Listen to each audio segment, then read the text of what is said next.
Well, some big names fell during the heat stage, but many more made it through to the final. I'm talking, of course, about the Group 2 Mandurah Cup this Friday night. Hello and welcome to the Wednesday preview. You're joined by me, James Broadhurst. No Troy Iwanak this week. And yes, we are just looking at the one race that is, of course, the Mandurah Cup. It should be an absolute beauty and plenty to discuss. Before we bring the field up, though, let's review some of the heats. And we're talking about that dog again. Yes, Mandurah Cruz. This is him from box 4 on the way to another victory.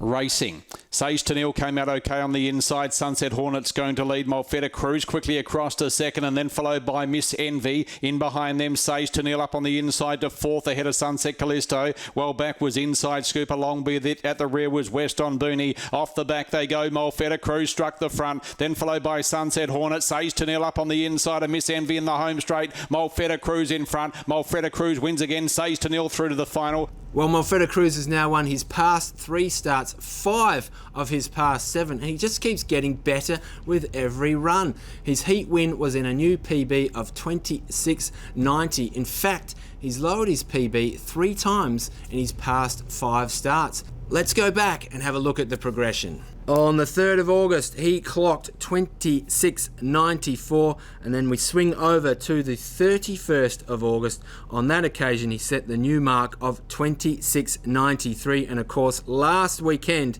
he clocked the 26.90. How low can he go? The most surprising result of the heats was the win of West on Smoky. He got up at $34 on tote, if you don't mind. Well, where did that come from? Well, his form had actually been pretty decent over the past month or so. He had picked up a couple of wins over the 400-metre journey, but it was his early speed from box 2 that caught everyone off guard.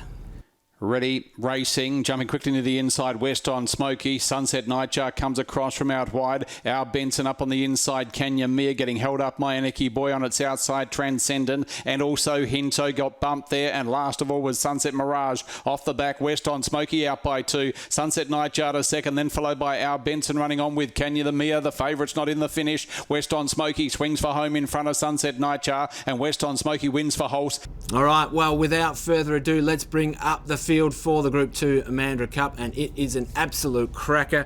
There is a sense of right dog, right place at the right time about Mandurah Cruz, though, isn't there? Box 7 shouldn't be a problem for him. He's got a good record from out there, and it was only 2 runs back that he won from this draw. I suspect he'll be able to push up early and get within striking distance. The one caveat to that theory is that Tweak Freak can launch and may edge into him. Tweak Freak, of course, in box 8. That's certainly a possibility, but I think Mandurah Cruz will be okay here, and if he does clear that threat, he'll be into this race up to his eyeballs. Well, it's going to be frantic at box rise on the inside. West on Smoky and Our Benson could launch, but Crumble Manelli should have them covered and he should find the lead. That's not the problem for him. The problem is holding on at the other end of the race. But as we know in greyhound racing, if you're the front runner, it's a huge advantage. If the stronger dogs behind him get held up, then Crumble can win this. That's his path to success in this race. Sage Tennille jumping out of box 4 here. Well, she was impressive in her heat and will be powering home at the business end. The question is, does she get as clean a run as she did last week? It's a big question mark. I don't know that she does, but if so, she can certainly feature late in this one.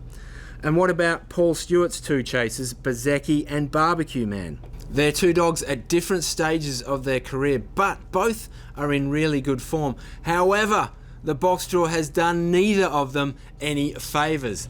Let's have a look at how Bezecchi made his way into the final. He's from box 6 here, midfield early, and then he unleashes.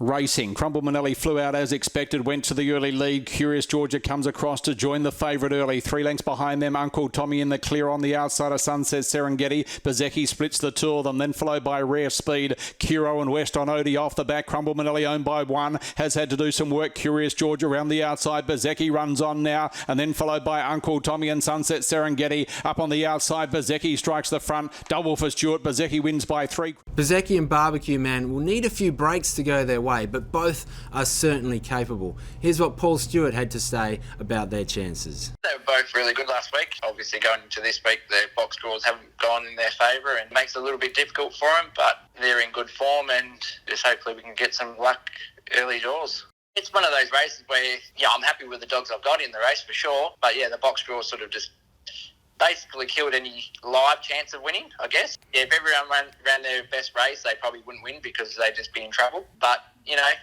you've got to be in these finals. They're the type of dogs that they can get away with winning with things going against them, they can still win. Especially Bezecchi, he's got a really strong run home. So if they happen to overdo it up front or, there's a lot of pace in the race, if they sort of inconvenience each other, hopefully he's there sort of waiting to swoop. And the same with Barbecue Man. He's just, to be honest, you couldn't have drawn a worse box for him. With, not that great of beginners on his inside with Bezecchi and Sage Chanel. He will want to be on that fence, but I just don't see a clear passage for him for a long way. So, he either has to come out on roller skates or blow it by 3 and just drop straight to the fence, but he's never done that in his life. So, he's just going to need a lot of luck. So that's the Mandurah Cup. It's going to be race 7 on Friday night. What a great contest it is. Plenty of chances across the board. I don't know that I can go past Molfetta Cruz here, but as we know, anything can happen in these big races. We're also chasing tonight at Mandurah. The first of 12 races kicks off at 6:21 p.m. Free entry as it is each and every night here at Greyhounds WA. My best bet comes in race 4, number 5, Rigatoni Manelli. Yes, I'm stealing Troy's bet from last week. Dog couldn't quite get it done last week on debut. Just got beaten by a better performance by the winner, Action Shot. Was a pretty handy run though, and I suspect that Rigatoni Manelli won't be a maiden for too long. He should be winning tonight. Race 4, number 5, Rigatoni Manelli. Well, that's it for the show. Plenty of good racing ahead of us. Make sure you get down to Mandurah for that Mandurah Cup on Friday night. But either way, we'll see you next week on the preview.